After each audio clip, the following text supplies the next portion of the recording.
Une introduction à la vie dans la divine volonté.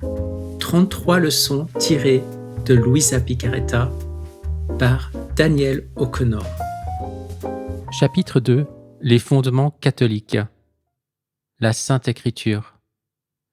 S'il y a un mot qui résume Luisa et les messages de Jésus qu'elle a reçus, c'est le mot « fiat ». Mais tout d'abord, remontons très loin dans le passé et revenons aux écrits de Luisa après un parcours s'étendant sur des millénaires d'histoire autour de ce thème qui y conduit. Au commencement de tout, dès le 3e verset de la Genèse, c'est justement le fiat qui nous est révélé comme le principe fondamental de la création elle-même.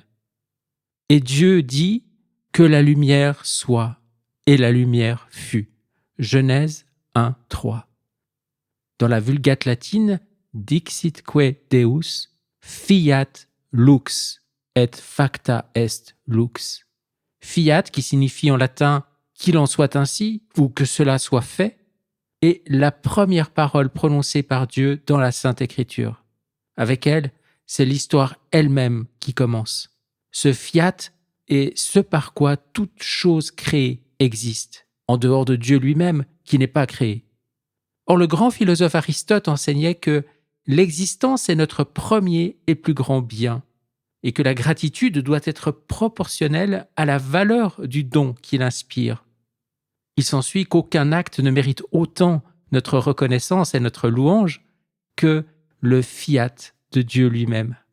Qu'aucune prière ne peut être plus grande et méritoire que celle qui glorifie ce fiat, et qu'aucune action que nous puissions accomplir nous-mêmes ne sera jamais aussi puissante et agréable à Dieu que le simple fait de prononcer notre propre fiat.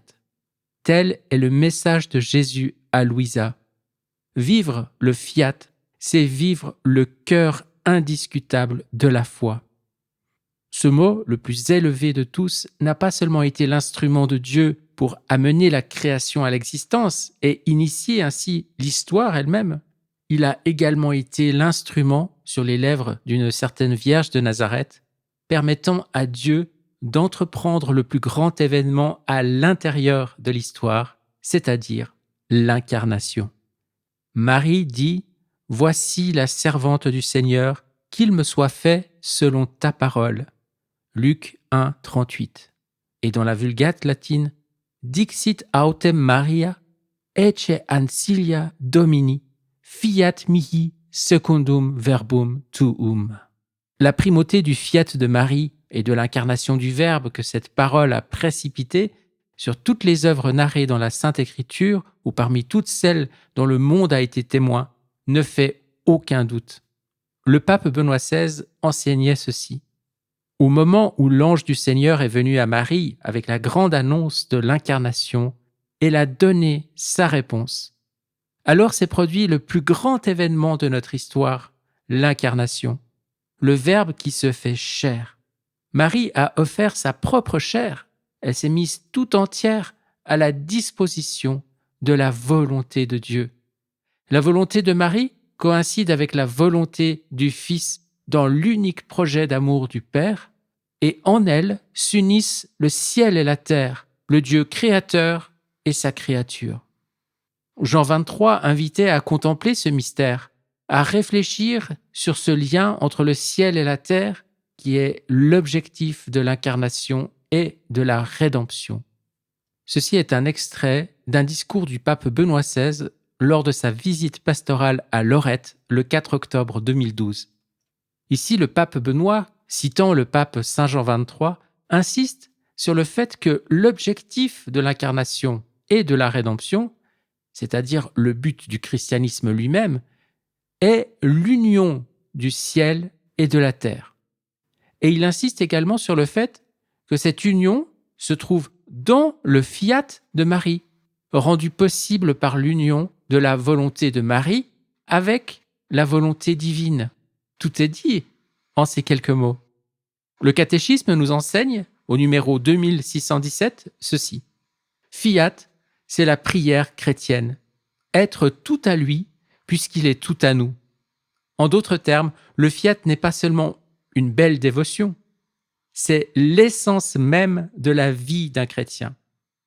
Le pape Benoît a également encouragé à faire du fiat, que ta volonté soit faite, le centre déterminant de toute la vie.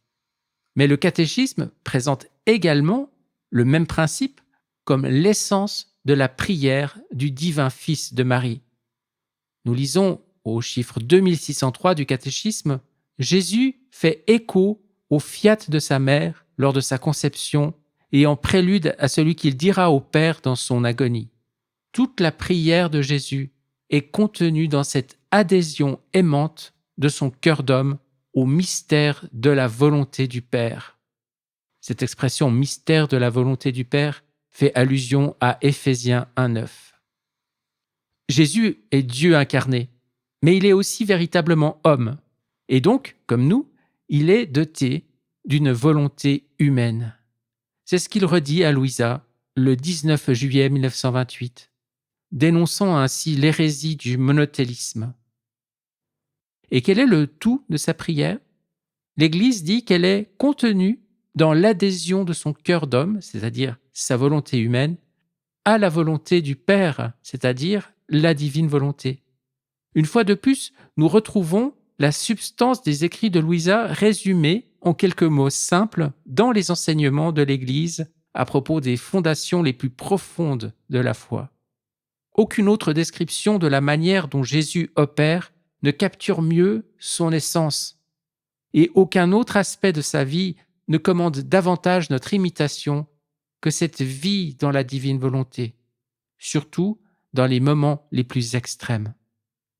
Le drame de la passion du Christ a atteint son paroxysme dans le jardin de Gethsémani.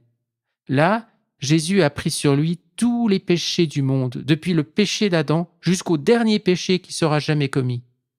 C'est au cours de ce moment extrême que Jésus, en proie à une agonie telle que son précieux sang s'est mis à jaillir de ses pores, a fait écho à la demande suprême de la prière qu'il avait enseignée plus tôt sur le mont des Béatitudes.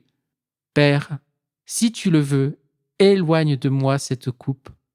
Cependant, que soit faite non pas ma volonté, mais la tienne. » Luc 22, 42. Ce moment des plus extrêmes véhicule également le principe décisif pour tous les chrétiens. Le pape Benoît XVI, relayant un enseignement de saint Maxime le Confesseur, un père de l'Église que nous évoquerons prochainement, explique ceci. Dans la prière de Jésus, non pas ma volonté, mais la tienne, il a résumé tout le processus de sa vie. La volonté de Dieu est précisément le lieu où nous trouvons notre véritable identité. Dieu nous a créés et nous sommes nous-mêmes si nous sommes conformes à sa volonté. Ainsi seulement, nous entrons dans la vérité de notre être.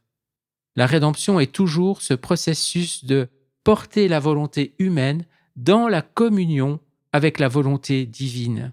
C'est un processus sur lequel nous prions chaque jour « Que ta volonté soit faite ». Fin de citation. Imaginez avec quelle attention un étudiant s'assiérait et écouterait si, le dernier jour de classe, le professeur annonçait qu'il allait récapituler, résumer, toutes les leçons du semestre en une simple phrase. C'est ce que Benoît fait pour nous ici, et pas pour une simple leçon de classe, mais plutôt pour tout le processus, dit-il, de la vie de Jésus. Une vie qui porte en elle tout le christianisme et tout le passé et l'avenir de l'humanité. Le récit précis de Benoît sur le drame de Gethsémani suffit donc à révéler clairement la mission du chrétien. Que ta volonté soit faite. Tout est dans cette prière. Mais Jésus ne s'est pas contenté de le préciser dans le Notre Père et dans sa passion. Il l'a également enseigné. Ma nourriture, c'est de faire la volonté de celui qui m'a envoyé. Jean 4, 34. Je suis descendu du ciel pour faire non pas ma volonté, mais la volonté de celui qui m'a envoyé. Jean 6, 38. Celui qui fait la volonté de mon Père qui est aux cieux, celui-là est pour moi un frère, une sœur, une mère. Matthieu 12, 50. Ce n'est pas en me disant « Seigneur, Seigneur » qu'on entrera dans le royaume des cieux, mais c'est en faisant la volonté de mon Père qui est aux cieux. Matthieu 7, 21. Puisque l'Évangile témoigne si clairement de la suprématie de la volonté divine, le serviteur de Dieu, l'archevêque Luis Martinez, lui-même mystique ayant parlé du don, n'a pas manqué d'en faire lui-même l'observation. Et ce sera la citation finale de ce chapitre. Il dit « Nous avons, pour ainsi dire, une révélation des profondeurs de Jésus. La volonté de son Père était le fondement de sa relation avec les âmes. Dans le Notre Père, nous trouvons ces mots qui semblent sortir comme un cri de triomphe des profondeurs de son âme. Que ta volonté soit faite sur la terre comme au ciel. Jésus a mis à nu le désir fondamental de son âme lorsqu'il nous a appris à dire ces mots. Extrait du Sanctificateur au chapitre 16.